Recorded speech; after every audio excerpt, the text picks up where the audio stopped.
বঙ্গে নরেন্দ্র মোদীর সফরকে ঘিরে রাজনৈতিক তরজা তো চলছেই, তবে তার মধ্যে মোদী সফরের পাল্টা কর্মসূচি তৃণমূলের তরফে। বঞ্চনার অভিযোগে বিশেষ হ্যাশট্যাগ চালু করলো তৃণমূল। আয়ে হো তো বাতাকে যাও দিয়ে তৃণমূলের প্রচার। হ্যাশট্যাগ আয়ে হো তো বাতাকে যাও, এই হ্যাশট্যাগ দিয়ে আপাতত বঙ্গে নরেন্দ্র মোদীর যে প্রচার কর্মসূচি তার বিরুদ্ধে কর্মসূচি চালু করলো তৃণমূল। আমাদের সঙ্গে রয়েছেন আমাদের প্রতিনিধি আবির ঘোষাল। আবির, কিরকম লক্ষ্যমাত্রা নেওয়া হচ্ছে, অর্থাৎ কাদেরকে টার্গেট করা হচ্ছে এই হ্যাশট্যাগের মাধ্যমে? বিষয়টা হচ্ছে যে যারা 100 দিনের কাজের এবং আবাসের ক্ষেত্রে যারা বঞ্চিত যারা রয়েছেন, সেই সমস্ত বঞ্চিত যারা ব্যক্তি তাদেরকে কেন্দ্রের কাছে বারবার আবেদন করেও কেন্দ্রীয় সরকারের তরফ থেকে তাদেরকে অর্থ দেওয়া হচ্ছে না। বারবার ধরে বলার পরেও হচ্ছে কেন্দ্রের সাথে বৈঠক, প্রধানমন্ত্রীর সাথে বৈঠকের পরেও কেন্দ্রের তরফ থেকে এখনো পর্যন্ত রাজ্যকে অর্থ দেওয়া হয়নি। রাজ্য বরঞ্চ তাদেরকে অর্থ দিচ্ছে এবং আবাসের জন্য সময় দেওয়া হয়েছে, সেই সময়সীমার মধ্যে অর্থ না পেলে রাজ্য আবাসের টাকাও দেবে, এমনটা বলা হয়েছে।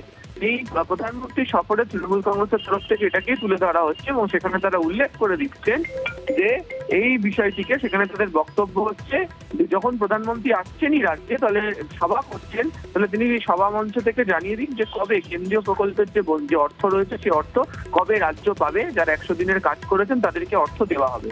যে জায়গা থেকে তিনি সভা করবেন অর্থাৎ আরামবাগেও 9টি গ্রাম পঞ্চায়েত এলাকা, সেখানে ক্যাম্প হয়েছে। সেই ক্যাম্পে যাদেরকে অর্থ দেওয়া হচ্ছে তারা যেমন থাকবেন, যারা অর্থ পেয়েছেন তাদেরকেও সেখানে রাখা হচ্ছে। এছাড়া এই গোটা বিষয়টি ভিডিও বার্তা আকারেও তারা দেওয়ার চেষ্টা করছেন। কিন্তু সোশ্যাল মিডিয়াতে মোদীর সফরকে ঘিরে বিজেপি শিবিরের তরফ থেকে চূড়ান্ত প্রচার চালানো হচ্ছে, তাই পাল্টা তৃণমূল কংগ্রেসের তরফ থেকে হ্যাশট্যাগ দিয়ে এই প্রচার তারা শুরু করেছে। সব মিলে কেন্দ্রীয় বঞ্চনা ইস্যুকে তৃণমূল সামনে রাখতে চাইছে এবং মোদী সফরের প্রথম দিনই আজকে আরামবাগের যে সবার দিনেই এই বিষয় নিয়ে তারা প্রচারে জোর দিচ্ছেন, যেখানে হচ্ছে কেন্দ্র অর্থ দিচ্ছে না, রাজ্য টাকা মেটাচ্ছে। কেন্দ্র কবে টাকা দেবে সেটা যেন প্রধানমন্ত্রী নিজে জানান, সেই বিষয় নিয়ে তারা প্রচার করছে। এই কর্মসূচি প্রসঙ্গে এই হ্যাশট্যাগ যে হ্যাশট্যাগ চালু করা হয়েছে এই প্রসঙ্গে তৃণমূল মুখপাত্র শান্তনু সেন তিনি কি বলেছেন শোনাবো।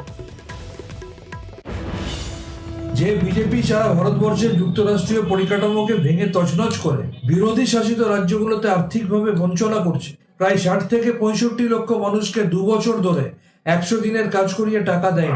একদিকে বাংলা থেকে টাকা নিয়ে যাচ্ছে, অন্যদিকে বাংলার ন্যায্য পাওনাটা দিচ্ছে না। প্রাইম মিনিস্টার যখন নরেন্দ্র মোদী বাংলায় আসছে, তাই বাংলার মানুষ জানতে চাইছে বাংলাকে এইভাবে আর্থিক বঞ্চনা করা হচ্ছে কেন। তৃণমূলের এই কর্মসূচিকে পাল্টা কটাক্ষ করেছেন বিজেপি সাংসদ লকেট চট্টোপাধ্যায়। তারা মিথ্যা কথা বলছে, এতদিন ধরে টাকা দেয়া হয়েছে তার হিসেব দিতে পারেনি। সেই টাকাগুলো এখন ঘুরপথে মমতা ব্যানার্জি নিজের নাম দিয়ে 50 দিনের টাকা অ্যাডভান্স করছে। পুরোপুরিভাবে মানুষের সাথে বেইমানি করেছে। সন্দেশখালির ঘটনা সারা বিশ্বকে নাড়িয়ে দিয়েছে, সারা দেশকে নাড়িয়ে দিয়েছে। এর জবাব 2024-এ আমাদের বাংলায় দেবে।